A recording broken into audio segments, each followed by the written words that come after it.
What up, what up? Back again with another video.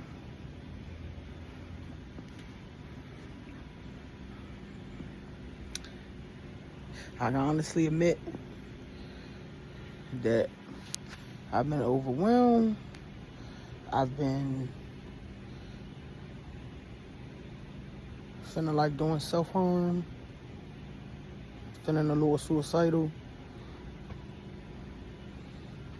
feeling defeated. And yeah.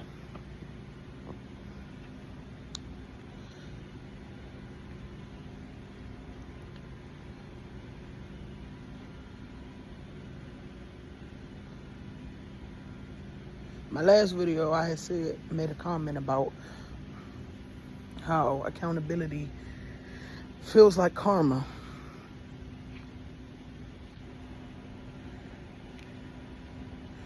Like sometimes we don't always know how we come off to people, how we offend people, how disrespectful our actions can be. And I know even sometimes you'll meet people and they'll want to hold you accountable, but then it'll be other people around them who they don't hold accountable. And that's just because it's your journey. That's it. That's all I gotta do with it. It's your journey. And sometimes we don't always learn the lessons at the same time. Sometimes it takes time. Like for me, it takes self-confidence, because I'm not confident in speaking. I'm confident in lashing out, not confident in communicating. I go through too many emotions, and sometimes it'd be hard to handle those emotions. But I'm realizing as I get older, the consequences of not dealing with the trauma that I had in my teenage and childhood. It's a lot of trauma that comes with that. The most important being me raising my children.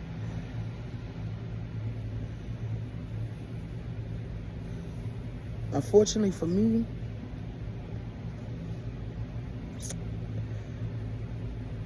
I didn't appreciate therapy until later in life, because I felt like at one point, sometimes when you have so much trauma, therapy don't look and sound like how it do to other people. It sounds traumatic, if it makes sense. It sounds traumatic. And sometimes with accountability, it's like people will keep bringing up things that you got to be accountable for. They're going to keep mentioning things that you've done that you have to be accountable for. And I've noticed that even in conversations, sometimes when you apologize to people, it's not enough. It ain't enough to convince or change them. And it may work for a while. But after a while, it becomes a form of manipulation, because you're apologizing for behavior that you don't want to change. And that's the whole issue. You're apologizing for behaviors that you don't want to change. And I've had to learn the hard way. Honestly. I've had to learn the hard way. It's been no easy feat for me to learn. I've had to be played. I've had to move out of state. I've had to get my own apartment. I've had to lose my apartment. I've had to make bad financial decisions. I've had to be abusive, be manipulative, I had to be all these things in order for me to realize that regardless of what anybody else do to me, I'm still the problem. And that can be hard to admit, that regardless of whatever situations that you're put in after your healing journey, you are still the problem for anything that happened prior to your healing journey.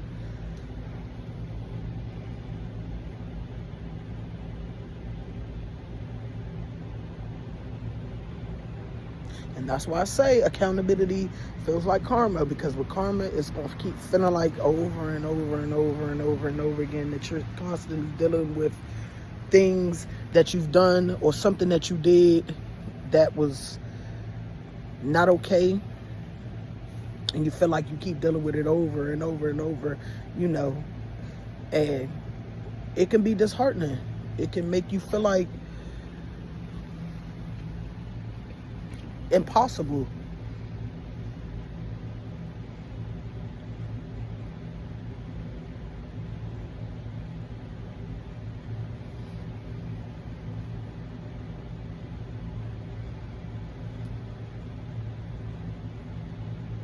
I started therapy, and on my second day of therapy, which was 2 weeks away, she suggested that I see a psychiatrist.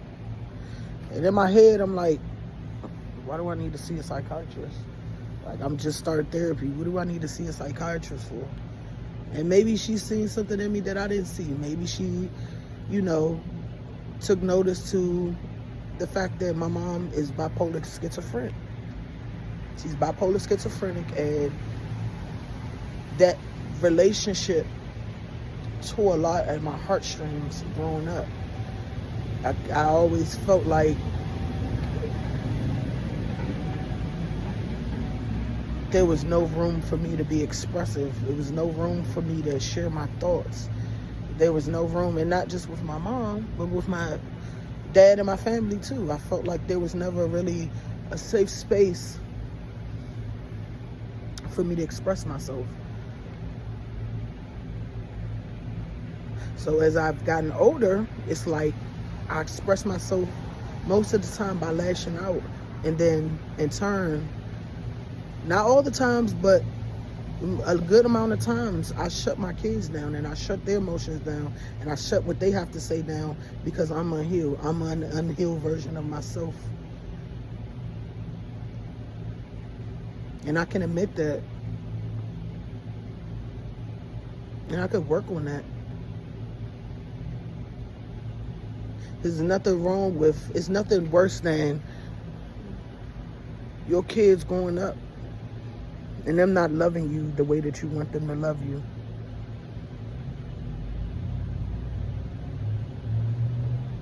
Your partner resenting you because you can't learn how to talk to them. You can't learn how to treat them. You can't learn how to be respectful and things that you do, and it turns into resentment. Keeping quiet doesn't always keep peace either. That's why it's so important to learn good communication skills, because keeping quiet don't keep peace. Sometimes it intensifies it. But the issue is the self-regulation of emotion that puts you into a different perspective.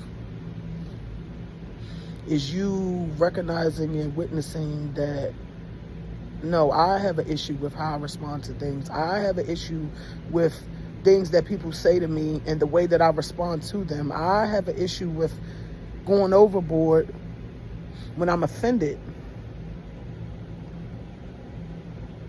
So all of the self-reflection and all of the work that you do on yourself, it means nothing if you're not going to practice it in those moments of irritation, of guilt, of madness.